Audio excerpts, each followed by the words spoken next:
Latik teacher, itong brown? Itong brown ay latik? Parang chocolate, ano? Ang sarap.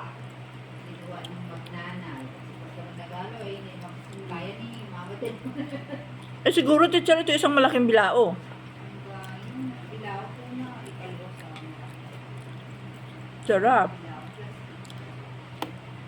Ang inagawang ganito ay ano? Malagkit. Mabili pala ako mamayang malagkit. Ang pagawin ko si Alberto. Ay, baka hindi ko kaya ni Kuya Abit maghalo niyan. Ganito po. May gata yan. Hinahalo ko na walang mumpay na halo yan si Pastor Mike. Ito po yung may gata. Opo, hindi nakatulog si Pastor kahapon at Ma'am, ba't ang dami ni Tita Dels? na.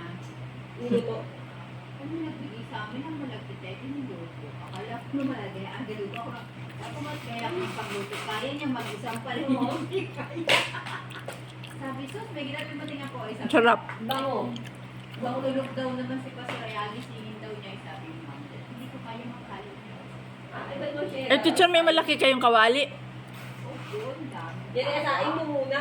Tapos gaan, may bagang asukal na may gata. Kasi ahaluhin mo ng anyang gas sa magplat. Tapos iyakalo. Yung baga teacher ay yung mga kaldero at kawali na pinag-anuhan ng restaurant ni Ate Del. Hindi po. Kawa po. Ay, kawa kami. May kawa doon sa bahay. Tapos may kawang maliit-liit. May kawang malaki. Mm. Yung kung kay mga gamit niya nasa pabibig, gawa ng digit ko, nagtinda din sila sa pabibig. Uy, kanino na niya binigay yun doon at iniwan niya. Iuuwi daw nanay ko sa Puno na yung bahay ni ma'am. Para nang ukay-ukay. Mm. Eh ma'am, nasa na yung mga dagot doon? sa ano, ay, pinag Ano, ibig sabihin na ako may papanggal. bibila, pinamigay yung pwede. Ay, ibig sabihin mo yan, sa kwarto siya lang. Ay, si Chloe ko. Nandun sa amin dati nasa lugar. Kami. Ah, ibig sabihin mo kayo doon sa kwarto niyo po ay dati ay umalis na kayo doon, Chloe na. Ibig sabihin siya doon sa malaki. Hindi, siya dun sa mga. Si Chloe ang sa Sarap. Ah, at pwede naman ma'am kayo doon kay Chloe pag si Chloe ay nakikitulog kay at Clarita. Talaga pala ma'am kayo ay dapat ay may suyab ng kwarto. Dapat- Dapat din mo, second floor pa yung may garahe niyo. Oo. Second floor, ang ilalim may garahe. Ang pundasyon daw nun ay pang story talaga. Wala pang pang Siguro pag nag-retiro, ako kung makaka-retiro sa inyo, makatagal pa naman.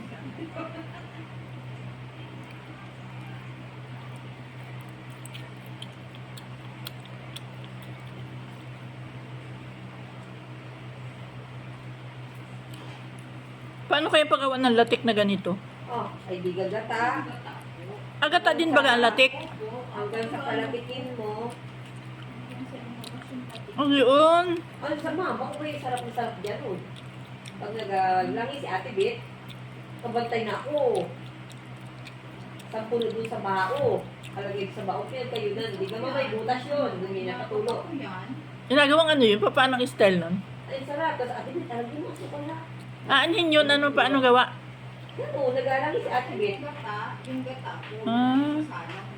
Sarap. Ahaluin, hindi na ahaluin. Okay, yun? Hindi pwede. Patama-tama pa nung paggawa doon. Ang sarap. Gusto ko. Gani, Hmm?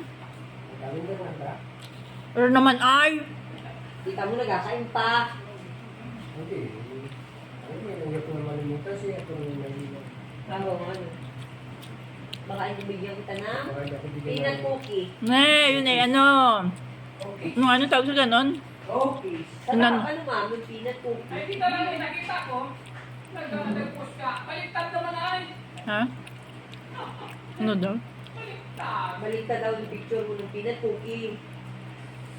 Ganun talaga bang nakaharap ka sa ganari? Hindi, messenger. Oo.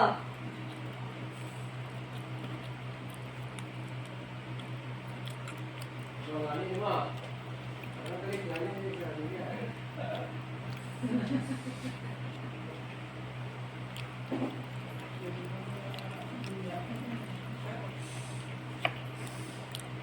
Hindi.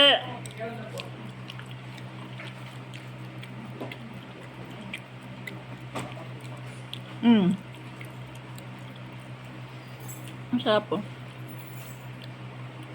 Anong tawag dito, teacher? Sinukmani? Sinukmani, ano po? Ano po? Ito po. Biko. Sinukman. Thank you.